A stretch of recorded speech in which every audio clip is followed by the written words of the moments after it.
Hello दोस्तों, स्वागत है आप सभी का एक बार फिर से हमारे चैनल में। तो आज हम बताएंगे कि कैसे आप पोस्ट ऑफिस के लिए अप्लाई कर सकते हैं ऑनलाइन। उसके लिए आपको ऐप पोस्ट में जाके लॉगिन करना है। तो सबसे पहले आपको हेलो दोस्तों, स्वागत है आप सभी का एक बार फिर से हमारे चैनल में। तो आज हम बताएंगे कि कैसे आप पोस्टमैन के लिए ऑनलाइन अप्लाई कर सकते हो, जो कि मेरिट बेस पे होना है।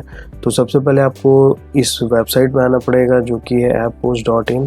इसके बाद अलावा आपको रजिस्ट्रेशन करना पड़ेगा, फिर फी पेमेंट जो है वो करना पड़ेगा, और इसके बाद अप्लाई ऑनलाइन करना है, जिसमें कि आपको अपने डॉक्यूमेंट वगैरह अपलोड करने हैं, पोस्ट प्रेफरेंस वगैरह सब कुछ सबमिट करना है। और इससे पहले आप नोटिफिकेशन भी डाउनलोड कर सकते हो। जैसे छत्तीसगढ़ में 1137 पोस्ट हैं, तो इसका नोटिफिकेशन आप डाउनलोड करके देख लो कि आपके एरिया में कितने पोस्ट हैं और कौन कौन से पोस्ट पे आप अप्लाई कर सकते हो। ये आपको नॉलेज होनी चाहिए, क्योंकि 2 पोस्ट निकले हुए हैं, एक पोस्ट मास्टर का है और दूसरा जो है वो किस एरिया के लिए है। ये सब नॉलेज आपको होना चाहिए।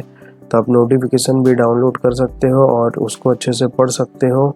और लोकल लैंग्वेज के लिए आपको मतलब वहाँ की लोकल लैंग्वेज का आपको नॉलेज है कि नहीं, ये सारी डिटेल आपको यहाँ पे मिल जाएगी। तो जैसे एक है ब्रांच पोस्ट मास्टर है पहला पोस्ट, उसके अलावा जो दूसरा पोस्ट है वो आपका यहाँ पे असिस्टेंट ब्रांच पोस्ट मास्टर का है।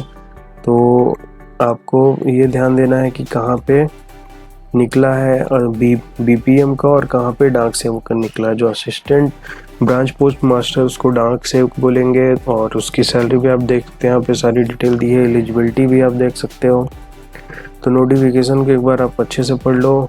फ़ी वगैरह की डिटेल भी आप जान सकते हो कितनी फ़ी है। कंपलसरी लोकल लैंग्वेज का जो नॉलेज है वो कंपलसरी है। सेकेंडरी स्कूल एग्जामिनेशन पास सर्टिफिकेट 10th वगैरह, ये सब आपकी डिटेल जो है वो आपको इसमें भरनी है। अब देखिए, जैसे छत्तीसगढ़ में लैंग्वेज है वो हिंदी है, तो आपको हिंदी जो है वो आपको नॉलेज होना चाहिए उसका। और इसके अलावा आप कंप्यूटर ट्रेनिंग वगैरह देख सकते हो नोटिफिकेशन में क्या क्या बोला है। आपको basic computer training course certificate of at least 60 days during from any computer training, मतलब कि आपके पास 60 दिन का कंप्यूटर ट्रेनिंग का सर्टिफिकेट होना चाहिए, क्योंकि कंप्यूटर वगैरह का भी नॉलेज जिसमें मांगा है।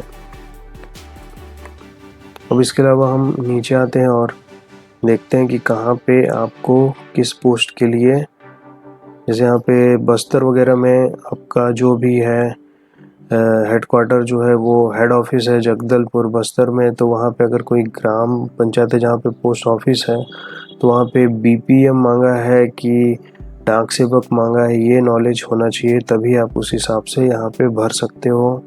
तो पहले आप इसको डाउनलोड कर लो और देख लो, उसके बाद फिर आप अप्लाई ऑनलाइन करना। पहले आप रजिस्ट्रेशन कर लेना। तो सबसे पहले हम क्या करेंगे, रजिस्ट्रेशन में जाएंगे।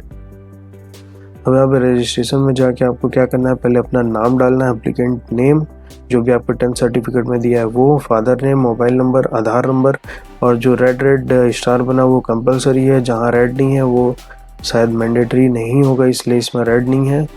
तो आप ये सारी डिटेल को भर सकते हो। कम्युनिटी, जिस कम्युनिटी से आप बिलोंग करते हो उस कम्युनिटी को यहाँ पे डालोगे, जैसे कि अनरिजर्व्ड है, ओबीसी है, SC ST, तो जिससे आप बिलोंग करते हो उसको यहाँ पे डाल देना। और अगर आप डिसेबिलिटी पर्सन हो तो यहाँ पे यस करो, अदरवाइज़ नो करना। और उसके बाद टाइप ऑफ डिसेबिलिटी भी डालना पड़ेगा आपको, और सर्कल जहाँ से आपने 10th पास किया है, और क्या आप बाईसाइकिल चला सकते हो तो यस, और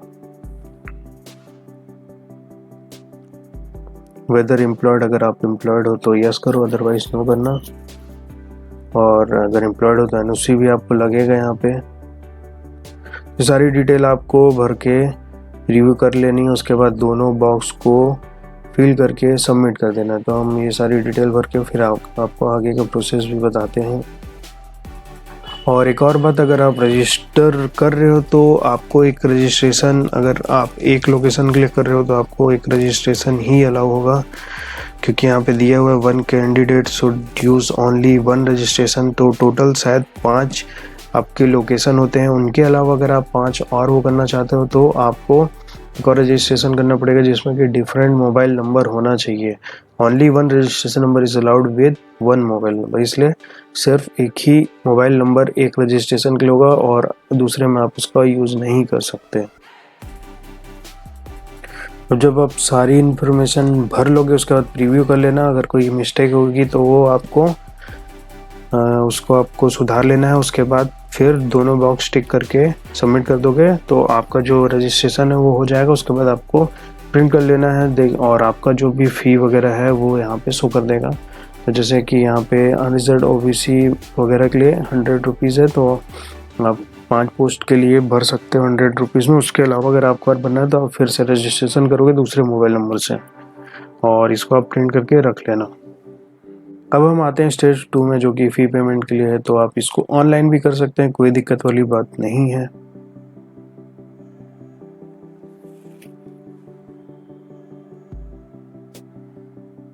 अब यहाँ पे आपको इस अपना रजिस्ट्रेशन नंबर वगैरह डिटेल भरने हैं। रजिस्ट्रेशन नंबर डालोगे तो आप बाकी डिटेल भी यहाँ पे शो करेगी।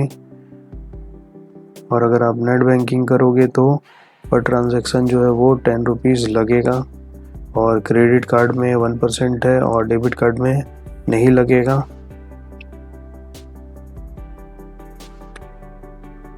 सारी डिटेल भरने के बाद आपको मेक पेमेंट करना है। अब यहाँ पे कई सारे ऑप्शन है, तो आप यूपीआई भी कर सकते हो, वॉलेट से भी कर सकते हो, इंटरनेट बैंकिंग, डेबिट कार्ड वगैरह जो भी सुविधाजनक है आप उससे यहाँ पे पेमेंट कर देना।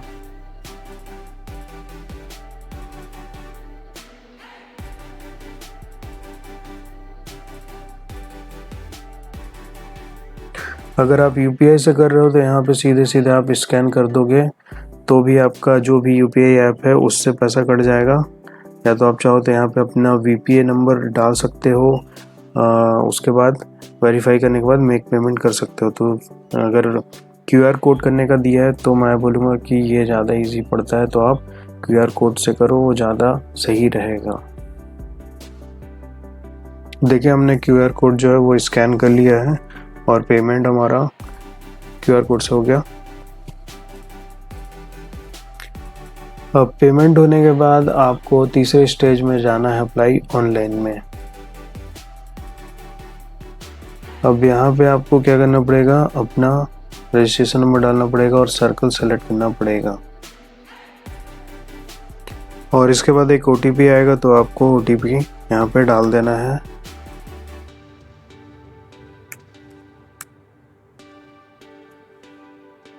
अब यहाँ पे आपको अपना एड्रेस डालना है, जैसे कि हाउस नंबर है, स्ट्रीट कौन सा है, कौन सा विलेज है, कौन सी सिटी है, पंचायत कौन सा है, पिन कोड। और अगर परमानेंट भी सेम है और प्रेजेंट भी सेम है तो यहाँ पे आप सेम एज प्रेजेंट एड्रेस करके क्लिक कर दोगे तो यहाँ पे भी वही डिटेल भर जाएगी। इसके बाद आपको क्वालिफिकेशन डिटेल यहाँ पे डालना है कि कौन सा बोर्ड था आपका और रिजल्ट वगैरह आपका यहाँ पे आप डाल सकते हो। जैसे बोर्ड आप सेलेक्ट करोगे तो यहाँ पे ऑप्शन आ जाएगा, तो आप अपने मार्कशीट में देख सकते हो कौन सा बोर्ड था, पता चल जाएगा आपको। तो अगर आपका छत्तीसगढ़ बोर्ड है और 2003 के बाद आपने किया है तो ऑनवर्ड कर सकते हो, यहाँ पे सेलेक्ट कर सकते हो। उसके अलावा अगर आपका सीबीएसई बोर्ड है तो आप सीबीएसई सेलेक्ट कर सकते हो। और इसके अलावा ओपन स्कूलिंग वगैरह तो आप अपना मार्कशीट से मिला सकते हो कि कौन सा आपका बोर्ड था, वो आपको यहाँ पे सेलेक्ट करना पड़ेगा। अब मार्क में जैसे ही आप सेलेक्ट करोगे तो यहाँ पे आपको मार्क वगैरह की डिटेल भरनी पड़ेगी और सीजीपीए स्कोर वगैरह नहीं है तो आप इस मार्क को यहाँ पे छोड़ सकते हैं ऐसे ही।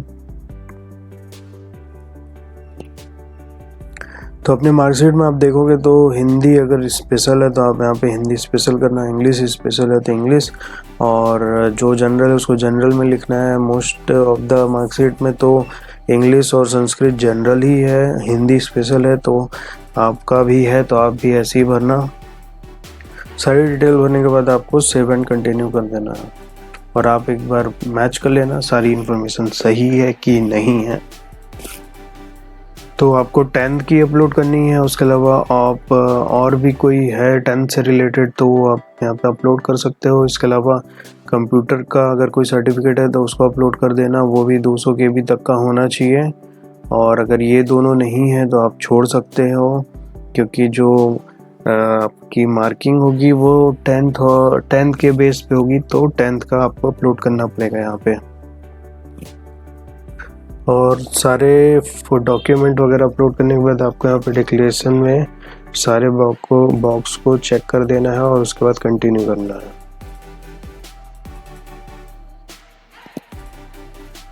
अब आपका डिटेल जब भर जाएगा, अब उसके बाद आपको सर्कल और डिवीज़न वगैरह सेलेक्ट करना है कि कौन सा डिवीज़न में आपको देना है। तो पहले इसके लिए आप नोटिफिकेशन में जाके चेक कर लो कि कौन सा डिवीज़न में आपका आता है, उसके हिसाब से आप यहाँ पे पोस्ट भरना और डिवीज़न भरना, इस हिसाब से नोटिफिकेशन जैसा भी होगा। तो यहाँ पे टोटल 5 ऑप्शन है, पाँचों को आपको भर लेना है। जो डिवीज़न है आपको वो डिवीज़न सेलेक्ट करने पड़ेगा। उसके बाद वहाँ पे कौन सी पोस्ट है वो आपको देखना पड़ेगा। जैसे कि यहाँ पे सारी लिस्टिंग आ जा रही है, तो आप पहले देख लेना वहाँ पे कि कौन सी पोस्ट है, उस हिसाब से वहाँ पे अनरिजर्व होगी नहीं। खैर यहाँ पे भी बता रहा है, तो ये थोड़ा आपको सुविधा हो जाएगी।